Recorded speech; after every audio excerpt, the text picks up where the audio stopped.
श्री शिवाय नमस्तुभ्यम। हर हर महादेव। माता बहनों, आप सभी लोग जानते हैं कि 13 जुलाई 2026 के दिन आषाढ़ महीने की सबसे बड़ी सोमवार चतुर्दशी व्रत पड़ रही है। तो इस दिन का महत्व बहुत ही ज्यादा बड़ा हो जाता है। इसलिए आप लोगों को इस दिन 3 पिल्ले कनेर के फूल वाला उपाय जरूर करना चाहिए। इस उपाय को मैं बहुत अच्छे से समझाने वाला हूं। तो माता बहनों, उपाय को आपको कैसे करना है, कब करना है, कहां पर करना है और उपाय को करते समय आपको किन किन बातों का ध्यान रखना है, ये सारी जानकारी हम आपको इस वीडियो में देंगे। तो चलिए उपाय को शुरू करते हैं। देखिए, ये दिन इतना खास होता है, इतना महत्वपूर्ण होता है, देखा गया है। कभी बड़े बड़े पूजा पाठ अनुष्ठान से जो मनोकामना पूर्ण नहीं होती है, वो 13 जुलाई सोमवार चतुर्दशी तिथि के दिन एक छोटे से उपाय करने से ही आपकी मनोकामना पूर्ण हो जाती है। और बहुत सारे लोगों ने इस उपाय को किया भी है और उनको इस उपाय को करने का फल भी जरूर मिला है। अगर आप लोग भी इस उपाय को 13 जुलाई 2026 आषाढ़ महीने के सबसे बड़ा सोमवार चतुर्दशी तिथि के दिन करना चाहते हैं, तो आप इस उपाय को पहले अच्छे से समझ लेना, सुन लेना, उसके बाद करना। आपको इस उपाय का फल जरूर मिलेगा। और इस उपाय को करने से आपके घर में चाहे किसी भी प्रकार की दुख और समस्या क्यों ना चल रही हो, आपको उसका कारण भी नहीं पता है कि भाई ये समस्या किस कारण से चल रही है। उसका कुछ भी कारण हो सकता है, जैसे पितृदोष हो सकता है या किसी भी तरह का मंगल दोष भी हो सकता है, और भी बहुत तरह के दोष होते हैं, कुछ भी हो सकता है। पर आपको इस उपाय को करने के लिए अपने दोष को पता लगाने की भी जरूरत नहीं है। बस 13 जुलाई सोमवार चतुर्दशी तिथि के दिन इस 3 कनेर के फूल वाला उपाय आप लोगों को जरूर कर लेना है। तो माता बहनों, अब हम समझते हैं इस वाले उपाय को हमें करना किस समय है। तो सबसे पहली बात दोस्तों, हम समझते हैं कि यह 3 कनेर के फूल वाला उपाय करना किसको है। तो देखिए, यहां पर सीधी सी बात है कि यह 3 कनेर के फूल वाला जो उपाय है, यह किस लिए किया जा रहा है। यह मनोकामना को पूर्ण करने के लिए किया जा रहा है, या आपके जीवन में जो दुख और परेशानियां हैं उनको दूर करने के लिए किया जा रहा है, या आपका कोई बड़ा काम है जो कि नहीं हो पा रहा है, आप उसके लिए इस उपाय को कर सकते हो। तो सीधी सी बात यह है कि आप अपनी किसी भी प्रकार की मनोकामना के लिए इस वाले उपाय को कर सकते हो। तो यह उपाय वह व्यक्ति कर सकता है जिस व्यक्ति को अपनी किसी भी प्रकार की मनोकामना भगवान शिव जी से पूर्ण करवानी हो। और अगर कोई भी माताएं बहनें जो हैं अपने घर की सुख और शांति के लिए, घर में धन समृद्धि को बढ़ाने के लिए ये वाला उपाय करना चाहती हैं, तो घर की जो बड़ी माताएं बहनें होगी वह इस 3 कनेर के फूल वाले उपाय को विशेष रूप से करें, क्योंकि माताएं बहनें घर की लक्ष्मी होती हैं। और जब घर की लक्ष्मी कोई विशेष उपाय करती है तो उसका फल बहुत ही जल्दी मिल जाता है और बहुत बड़ा होकर मिलता है। अन्यथा इस उपाय को कोई भी व्यक्ति कर सकता है, चाहे वह बड़ा हो, चाहे वह छोटा हो, चाहे वह बच्चा हो। जिस व्यक्ति को यह 3 कनेर के फूल वाला उपाय समझ आ गया, वो व्यक्ति इस 3 कनेर के फूल वाले उपाय को इस सोमवार चतुर्दशी तिथि के दिन जरूर करें, क्योंकि उसको इस उपाय के फल बहुत ही जल्दी मिल जाएगा। माता बहनों, सोमवार के दिन भगवान शिव जी बहुत आसानी से प्रसन्न हो जाते हैं। तो चलिए अब हम समझते हैं कि इस 3 कनेर के फूल वाले उपाय को आपको करना कैसे है और इस उपाय को करने का जो समय है वह क्या है।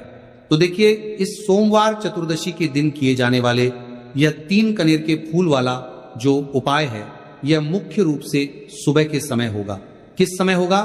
सुबह के समय होगा। आपको कोशिश यही करनी है कि सुबह के समय हम इस 3 कनेर के फूल वाला उपाय को कर लें। पर किसी कारणवश अगर आप सुबह इस उपाय को न कर पाओ, आपको कहीं काम से जाना हो या किसी और काम की वजह से आप उपाय को न कर पाओ, तो आपके पास फिर दूसरा मौका रहेगा, जो कि शाम के समय का रहेगा, प्रदोष काल का रहेगा। अब भाई, प्रदोष काल का समय भी एक बहुत ही लोगों के मन में प्रश्न बन जाता है कि भाई ये समय होता कब है, कितने बजे से लेकर कितने बजे ये समय होता है, ताकि हमें उपाय के लिए जो है करने का समय पता लग जाए। तो हम आपको बता दें कि प्रदोष काल का जो एक समय होता है, शाम का समय होता है, शाम के 6:00 बजे से लेकर शाम के 7:00 बजे के बीच का, इस समय में आप उपाय को करेंगे तो आपको उस उपाय का जरूर फल मिलेगा। तो शाम के 6:00 बजे से लेकर शाम के 7 0 बजे के बीच में आप लोग इस 3 कनेर की फूल वाले उपाय को कर सकते हो। अगर आप लोग 7 या रात 8 बजे तक भी उपाय को करोगे तो भी चल जाएगा, और इससे भी थोड़ा देर हो जाती तो भी आप उपाय को कर सकते हो, क्योंकि 13 जुलाई 2026 सोमवार चतुर्दशी तिथि का बहुत शुभ दिन माना गया है, और यह दिन बहुत ही कम आता है पूरे साल भर में। इसलिए जब आपको मौका मिल जाए, जब आप इस उपाय को जरूर कर लेना। कोई भी उपाय हो आप कभी भी कर सकते हो सोमवार चतुर्दशी के दिन। बस कोशिश करना कि समय के थोड़ा अंतर्गत ही कर लो, पर किसी कारणवश अगर ना कर पाओ तो फिर आप थोड़ा देरी से भी कर सकते हो, आपको उपाय का फल जरूर मिलेगा। तो माता बहनों, सोमवार चतुर्दशी तिथि के दिन जो व्यक्ति इस 3 कनेर के फूल वाला उपाय को शिवलिंग के ऊपर कर लेता है तो उसके जीवन में चल रही तमाम परेशानियों का अंत होता है और उसकी समस्त मनोकामनाएं महादेव की कृपा से बहुत ही जल्द परिपूर्ण होती है। तो चलिए जानते हैं बहुत ही खास उपाय के बारे में, लेकिन उससे पहले एक प्रार्थना है। अगर आप चैनल पर नए हैं तो कृपया चैनल को सब्सक्राइब अवश्य कर लें और कमेंट बॉक्स में श्री शिवाय नमस्तुभ्यम हर हर महादेव जरूर टाइप कर देना। तो देखिए, ये सोमवार चतुर्दशी हमारे लिए बहुत ही खास है, तो इस दिन कुछ बहुत ही खास उपाय आपको जरूर करना चाहिए। ये उपाय आपके जीवन में सुख समृद्धि की वृद्धि करते हैं। माता लक्ष्मी की कृपा आपके जीवन में होती है।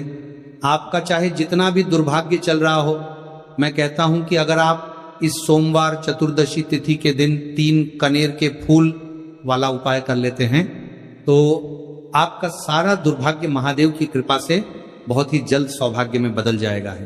तो चलिए जानते हैं गुरु जी द्वारा बताए गए सबसे पहले उपाय के बारे में। देखिए, इस उपाय के लिए आपको सिर्फ 1 लोटा जल ले लेना है और 3 कनेर के फूल ले लेने हैं। सोमवार चतुर्दशी के दिन किए जाने वाला ये सबसे अचूक और सबसे खास उपाय है, इसलिए आपको 3 कनेर के फूल कहीं से भी ले लेने हैं। 3 कनेर के फूल आप चाहे तो फूलों की दुकान से ले लें या फिर आपको नहीं मिल पाते तो शिवलिंग के ऊपर जो कनेर के फूल चढ़े हैं उनको उठाकर जल से शुद्ध करके फिर आप उसका भी इस्तेमाल कर सकते हैं। देखिए, आप जो जल लेंगे वो आपको तांबे के पात्र में लेना है और अपने किचन से लेना है। अब सिर्फ ये 2 सामग्री लेकर आपको शिवालय पहुंच जाना है। माता बहनों, इस उपाय को आप सुबह करना चाहे तो सुबह कर ले और शाम को करना चाहे तो शाम को कर ले। पूरे दिन में किसी भी समय आप इस उपाय को कर सकते हैं। अब देखिए, शिवालय पहुंचने के बाद सबसे पहले आपको एक काम करना है कि आप दक्षिण दिशा में बैठ जाइए और उत्तर दिशा की तरफ अपना फेस कर लीजिए। अब आप जो 3 कनेर के फूल लेकर आए हैं, इनमें से आपको एक कनेर का फूल शिवलिंग में जो महादेव का परिवार होता है उसमें समर्पित करते जाना है। देखिए, पहले फूल आपको शिवलिंग में जो दाहिने साइड वाला कोण होता है, जिसे श्री गणेश जी का स्थान कहते हैं, वहां पर यह पहला कनेर का फूल समर्पित कर देना है और श्री शिवाय नमस्तुभ्यम मंत्र का स्मरण कर लेना है। और फिर दूसरा कनेर का फूल आपको श्री कार्तिक की जी वाले स्थान में समर्पित कर देना है और श्री शिवाय नमस्तुभ्यम मंत्र का स्मरण कर लेना है। फिर तीसरा कनेर का फूल आपको माता अशोक सुंदरी वाले स्थान में समर्पित कर देना है और श्री शिवाय नमस्तुभ्यम मंत्र का स्मरण करना है। देखिए, जलधारी के बीच वाला जो स्थान होता है वह माता अशोक सुंदर का स्थान कहलाती है और यहीं पर आपको तीसरा कनेर का फूल समर्पित कर देना है। इसके बाद इस शिवलिंग से 2 फूल आपको और लेना है, क्योंकि हमारे पास मात्र 3 ही फूल थे ना, तो ले लिया। फिर चौथा कनेर का फूल आपको माता पार्वती के हस्त कमल में समर्पित कर देना है। देखिए, शिवपिंडी जिस स्थान पर रखी रहती, यानी शिवलिंग जिस स्थान पर जुड़ा रहता है, उस पूरे गोल गोल वाले स्थान को माता पार्वती का हस्त कमल कहते हैं। और चौथा कनेर का फूल आपको यहीं पर समर्पित करना है और श्री शिवाय नमस्तुभ्यम मंत्र का स्मरण कर लेना है।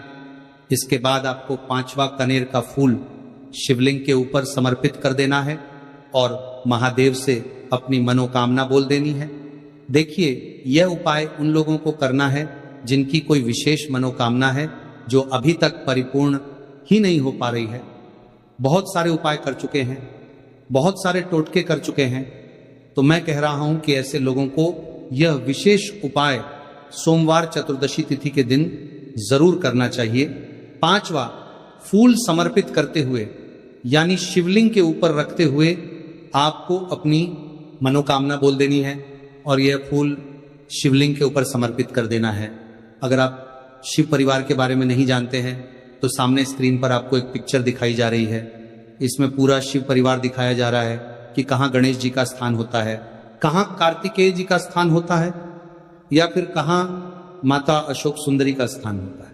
सारे स्थान आपको दिखाई जा रहे हैं। इनमें से जो भी स्थान में अभी आपको फूल समर्पित करते हुए दिखाया गया है, उसी स्थान पर आप फूल समर्पित कर दीजिएगा। अब इसके बाद आप जो एक लोटा जल लेकर आए, उसको पहले श्री गणेश जी वाले स्थान में थोड़ा सा समर्पित कर दीजिए और श्री शिवाय नमस्तुभ्यम मंत्र का स्मरण कर लीजिए। फिर थोड़ा सा जल आप श्री कार्तिकेय जी वाले स्थान में समर्पित कर दीजिए और श्री शिवाय नमस्तुभ्यम मंत्र का स्मरण कर लीजिए। फिर थोड़ा सा जल आप माता अशोक सुंदरी वाले स्थान में समर्पित कर दीजिए और श्री शिवाय नमस्तुभ्यम मंत्र का स्मरण कर लीजिए। फिर थोड़ा सा जल आप माता पार्वती के हस्त कमल में समर्पित कर दीजिए और श्री शिवाय नमस्तुभ्यम मंत्र का स्मरण कर लीजिए। इसके बाद बचा हुआ पूरा जल आप शिवलिंग के ऊपर लगातार समर्पित करते जाइए तथा शिव महापुराण के मूल मंत्र श्री शिवाय नमस्तुभ्यम का कम से कम 21 बार स्मरण कर लीजिए। शिवलिंग के ऊपर जल समर्पित करते हुए आपको कम से कम 21 बार श्री शिवाय नमस्तुभ्यम मंत्र का स्मरण करना है।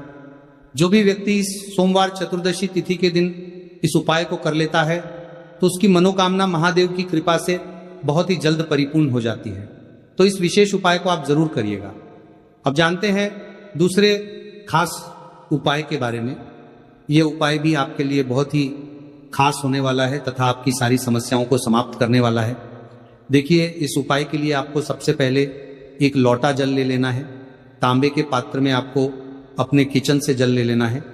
इसी के साथ आपको ले लेना है 11 चावल का दाना। चावल का दाना कहीं से टूटा हुआ नहीं होना चाहिए, खंडित नहीं होना चाहिए। फिर इसी के साथ आपको ले लेना है एक सफेद रंग का फूल।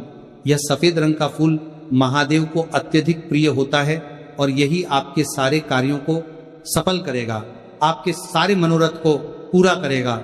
इसीलिए आपको एक सफेद रंग का फूल ले लेना है और सबसे आखिर में आपको ले लेना है 3 बेलपत्र। अब ये सारी सामग्री लेकर आपको पहुंच जाना है शिवालय। देखिए, इस उपाय को भी अगर आप शाम को करें तो आपके लिए बहुत ही विशेष होगा, क्योंकि शाम को प्रदोष काल के समय साक्षात महादेव शिवलिंग में वास करते हैं। तो अगर आप शाम को प्रदोष काल के समय में करेंगे तो आपके लिए सर्वोत्तम होगा। लेकिन बहुत से ऐसे शिवालय होते हैं जिनमें शाम के समय में जल समर्पित नहीं करने दिया जाता है, तो ऐसी स्थिति में फिर आप पूरे दिन में किसी भी समय कर सकते हैं। अब देखिए, शिवालय पहुंचने के बाद आपको ये सामग्री एक एक करके शिवलिंग के ऊपर समर्पित करते जाना है। सबसे पहले आप 21 चावल का दाना शिवलिंग के ऊपर समर्पित करिए। श्री शिवाय नमस्तुभ्यम मंत्र का स्मरण करिए। फिर आप जो एक सफेद रंग का फूल लेकर आए हैं उसको शिवलिंग के ऊपर समर्पित करिए और श्री शिवाय नमस्तुभ्यम मंत्र का स्मरण करिए। फिर इसके बाद आप जो 3 बेलपत्र लेकर आए हैं उसको भी शिवलिंग के ऊपर समर्पित कर दीजिए और श्री शिवाय नमस्तुभ्यम मंत्र का स्मरण करते हुए आपके जीवन का जो भी कार्य बन नहीं रहा है, आप अपना कोई कार्य सफल करना चाहते हैं, मान लीजिए आप नौकरी के लिए बहुत सालों से प्रयास कर रहे हैं लेकिन आपकी नौकरी नहीं लग पा रही है, या फिर आप अपने व्यापार को बढ़ाने के लिए बहुत प्रयास करते हैं, बहुत मेहनत करते हैं लेकिन आपके व्यापार में लगातार घाटा हो रहा है, या फिर आप अपना मकान लेना चाहते हैं, जमीन लेना चाहते हैं, या फिर अपना कोई भी कार्य आप सफल करना चाहते हैं और उस कार्य में आपको सफलता नहीं मिल पा रही है, तो गुरुजी ने कहा कि आपको उस कार्य की सफलता के लिए महादेव से प्रार्थना कर लेनी है। और फिर उसके बाद सबसे आखिर में आप जो ये एक लोटा जल लेकर आए हैं इसको धीरे धीरे शिवलिंग के ऊपर समर्पित करते जाइए तथा लगातार शिव महापुराण के मूल मंत्र श्री शिवाय नमस्तुभ्यम का स्मरण करते जाइए। यह उपाय आपके जीवन में सोई हुई किस्मत को चमका देता है, आपके सारे दुर्भाग्य को समाप्त कर देता है। तो चलिए अब जानते हैं तीसरे खास उपाय के बारे में। यह उपाय आपके जीवन में धन धान्य की वृद्धि करने के लिए है। इस उपाय के लिए आपको सिर्फ एक दीपक ले लेना है। दीपक आप चाहे तो मिट्टी का ले लें या फिर आप अपने घर पर शुद्ध आटा मारकर उसका भी दीपक तैयार कर सकते हैं। बस दीपक में आपको शुद्ध देसी घी का प्रयोग करना है और साथ साथ लंबी रुई की बत्ती का प्रयोग करना है। लंबी रुई की बत्ती का प्रयोग हम लोग अपने जीवन में धन धान्य की वृद्धि के लिए करते हैं, अपने जीवन में व्यापार को बढ़ाने के लिए करते हैं तथा अपने वंश को बढ़ाने के लिए करते हैं। इसी के साथ आपको थोड़े से चावल के दाने ले लेने हैं और यह सारी सामग्री लेकर आपको पहुंच जाना है किसी भी बेलपत्र के वृक्ष के नीचे। आप देखिए बेलपत्र के वृक्ष के नीचे पहुंचकर आपको सबसे पहले ये चावल के दाने वहीं पर थोड़े से डाल देने और फिर इन्हीं चावल के दोनों के ऊपर आपको यह दीपक रख लेना है और इस दीपक की बत्ती का मुख आपको उत्तर दिशा की तरफ रखते हुए इस दीपक को आप प्रज्वलित कर लेंगे।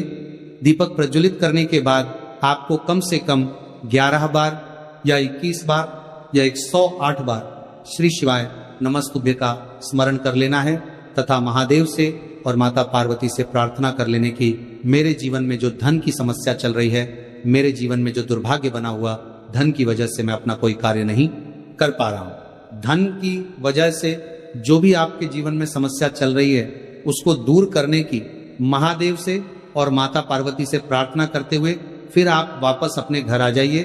गुरुजी अपनी शिव महापुराण की कथा में बता चुके हैं कि जो भी व्यक्ति सोमवार इस दीपक को प्रज्वलित करना प्रारंभ कर देता है तो सिर्फ 3 या 5 सोमवार ही इस उपाय को करने के बाद उसके जीवन में कहीं ना कहीं से धन धान्य की प्राप्ति जरूर होती है और उसकी सारी आर्थिक समस्याओं का अंत होता है।